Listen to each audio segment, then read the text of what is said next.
Herkese merhaba arkadaşlar. Haftalık yine projemizden yapmaya devam edeceğiz. Bu haftaki projemiz başlıktan da anlaşıldığı gibi ayak altı kapıyı açınca önümüzü göreceğiz. Bastığımız yeri görmemiz için led aydınlatma yapacağız. Bunun için gerekli olan malzeme ayarladım. Biraz kablo, böyle soketlerden arkadaşlar. Gördüğünüz gibi. Bunları niye yapacağım? Bunları yapmamın sebebi cepliği yapacağım. Cepliği söküp takarken her seferinde kabloyu kes bağla yapmamak için sökeceğimizde soketten sökeceğiz, ayıracağız. Soketten birleştireceğiz 2 tane. 1K gene meşhur dirençlerimiz. Renkleri böyle. Bir de 6 tane led. Mantar led. Ben mavi var dedim de mavi kullanacağım ama siz de istediğiniz renkte kullanabilirsiniz. Şimdi 1K dirençleri, bunların ayaklarının herhangi birisini artı ve eksisini lehimleyeceğim. Kaploladıktan sonra montajına geçeceğim ama ilk olarak soketi lehimleyeceğim. Bir uç tarafını takacağım. Sonra ceplikleri söküp geleceğim. Burada ceplikleri ayarlayacağım. İşime bakacağım.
Arkadaşlar şimdi ben bunu bağlayacağım ama bağlamadan önce size küçük bir detay vermek istedim çünkü bunu bilmezseniz biraz sıkıntı çekebilirsiniz.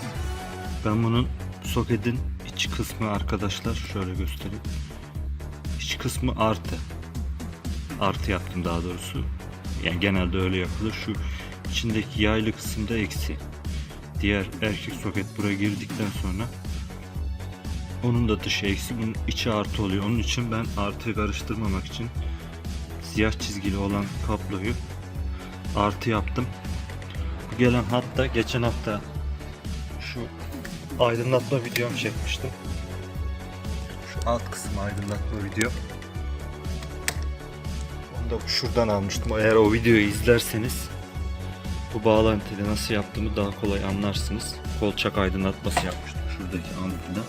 O ampule giden hattan çekiyorum. Buraya soket yapacağım. Şurada yaptığım gibi. Kapı cebini söküp takarken her seferinde kablo sök tak bağla olayı olmayacak. Soketten çıkartıp kolayca sökeceğiz. Kolayca takacağız. Onun için arkadaşlar bu da küçük bir bilgi olarak aklınızda kalsın.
Gündüz olduğu için net bir görüntü alamıyorum.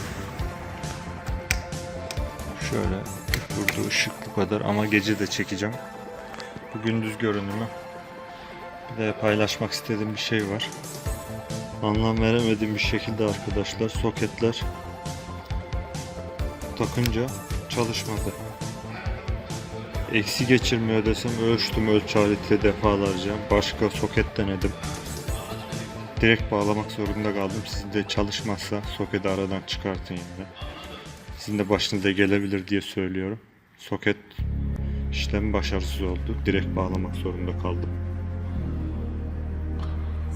Gündüz görünümü.